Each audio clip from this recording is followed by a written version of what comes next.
एक समय की बात है। एक गांव में सफेद साड़ी वाली चुड़ैल का आतंक था।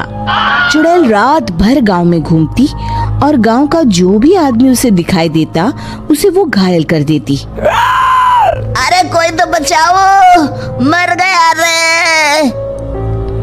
एक रात हरिया अपने खेत से अपने घर लौट रहा था कि तभी अचानक उसके सामने चुड़ैल आ जाती है। अरे बाप रे, ये चुड़ैल कहाँ से आ गई? आज तो मैं गया काम से।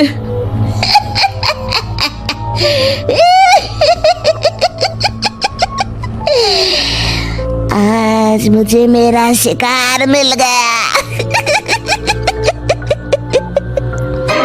अरे चुड़ैल दीदी, मुझे छोड़ दो। जैसे ही चुड़ैल हरिया की तरफ बढ़ती है, हरिया वहाँ से भाग जाता है और अपने घर के दरवाजे पे पहुँचता है। अरे भगवान, जल्दी से दरवाजा खोलो, मेरे पीछे चुड़ैल पड़ी है। हरिया की पत्नी जल्दी से दरवाजा खोल देती है। अरे आप इतना हाफ क्यों रहे हैं? अरे मेरे पीछे चुड़ैल पड़ी है, आज तो मैं बाल बाल बच गया। जल्दी से सभी दरवाजे और सभी खिड़कियों को बंद करके बत्ती बुझा दो। तभी चुड़ैल हरिया के घर के पास पहुंच जाती है। अरे वो आदमी कहाँ गायब हो गया?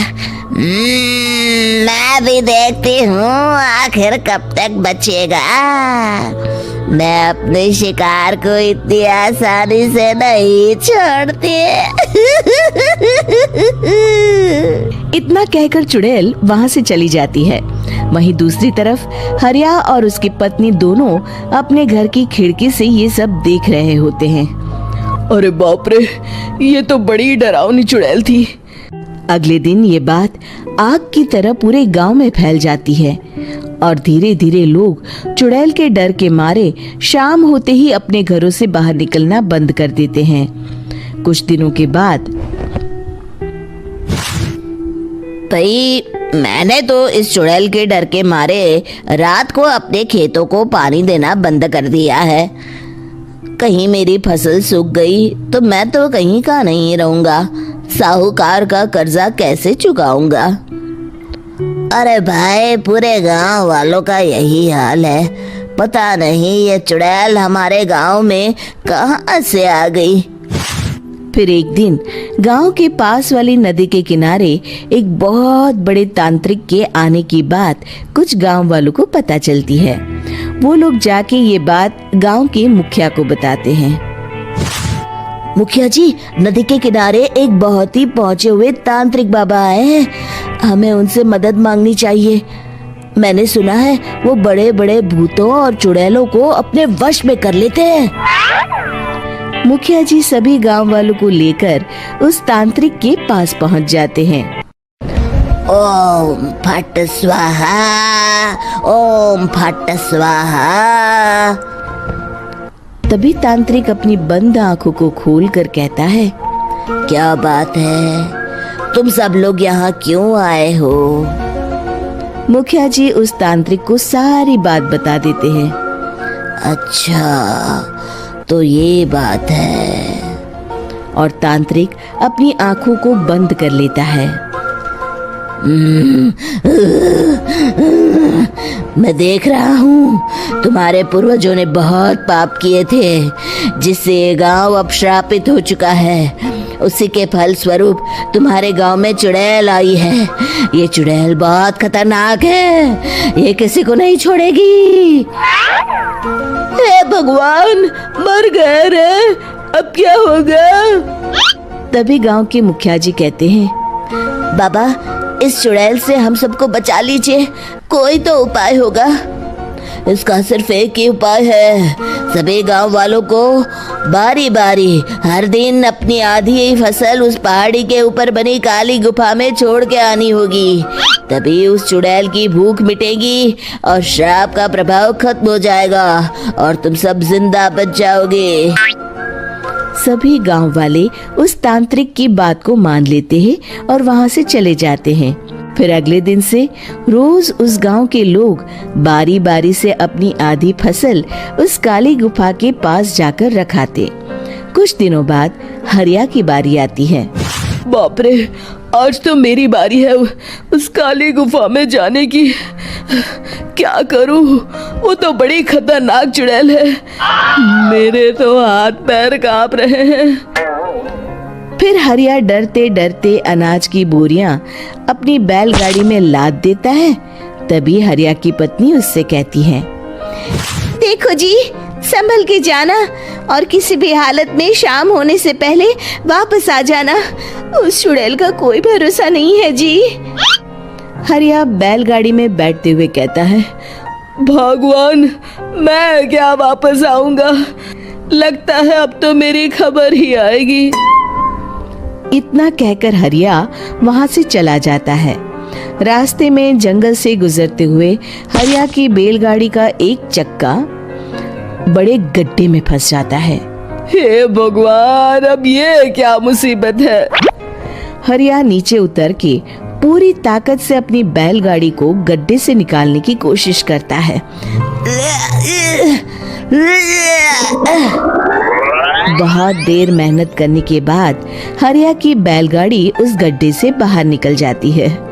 हे भगवान, अब तो शाम होने वाली है। आज तो मैं गया काम से। जैसे तैसे हरिया काली गुफा में पहुंच जाता है। अरे मर गया रे, यहाँ तो चारों तरफ डरावना माहौल है। मैंने यहाँ आने में बहुत देर कर दी, कहीं चुड़ैल नाराज ना हो जाए। हरिया अनाज की बोरियां वहां रख के जैसे ही जाने लगता है, तभी उसे किसी के आने की आवाज सुनाई देती है। हरिया एक कोने में छुपकर अंदर देखने लगता है। चुड़ैल वहां आती है और फिर अपने चेहरे से नकली चुड़ैल का मुखौटा निकाल देती है। हरिया ये देख के हक्का बक्का रह जाता है। तभी चुड़ैल कहती है, भैया यहाँ आना, आज तो बहुत अनाज आया है। इसे मिलाकर अब हमारे पास ढेर सारा अनाज जमा हो गया है। कल ही हम इसे शहर में बेच आएंगे और माला माल हो जाएंगे। तभी अंदर से नदी के किनारे वाला तांत्रिक बाहर आता है। अरे, ये तो तांत्रिक बाबा है।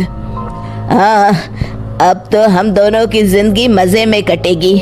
गांव वालों को बेवकूफ बनाना इतना भी मुश्किल नहीं था। लोग तो तुम्हें सच में असली चुड़ैल समझते हैं।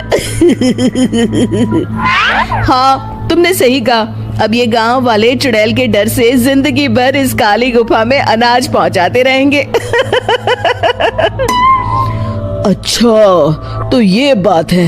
ये दोनों पूरे गांव वालों को बेवकूफ बना रहे हैं। अभी जाकर सबको बताता हूँ। हरिया उन दोनों की पूरी बातें सुन लेता है और जल्दी से वापस गांव में आता है। गांव वालों को पूरी बात बता देता है। इससे पहले वो दोनों हमारा अनाज लेकर शहर जाए, हमें उन दोनों को पकड़ना होगा। उधर दूसरी तरफ नकली तांत्रिक और नकली चुड़ैल बनी औरत एक बड़ी गाड़ी में सारा अनाज लाद के वहां से निकलने की तैयारी कर रहे होते हैं। जल्दी करो, इससे पहले हमें कोई देख ले। हमें यहाँ से निकलना होगा। और तभी वो दोनों देखते हैं कि सामने से सभी गांव वाले अपने अपने हाथों में मशाल लेके आ रहे हैं। दोनों बुरी तरह डर जाते हैं। रुक जाओ, तुम दोनों का भांडा फूट चुका है। अरे मर गए रे, ये गांव वाले कहाँ से आ गए? तुमने क्या सोचा इतनी आसानी से यहाँ से निकल जाओगे? ये अनाज हमने अपने खून पसीने से दिन रात खेतों में मेहनत करके उगाया है। दोनों मुखिया जी के पैरों में गिर जाते हैं। हमें माफ कर दीजिए, हम दोनों एक नंबर के कामचोर हैं। बिना मेहनत किए पैसे कमाना चाहते थे। हाँ हाँ, अब हम आगे से मेहनत मजदूरी करके पैसे कमाएंगे। हमें कुछ मत करना, हमें छोड़ दीजिए। इतना कह के दोनों गांव छोड़ के भाग जाते हैं और सभी गांव वाले फिर से खुशी खुशी रहने लगते हैं।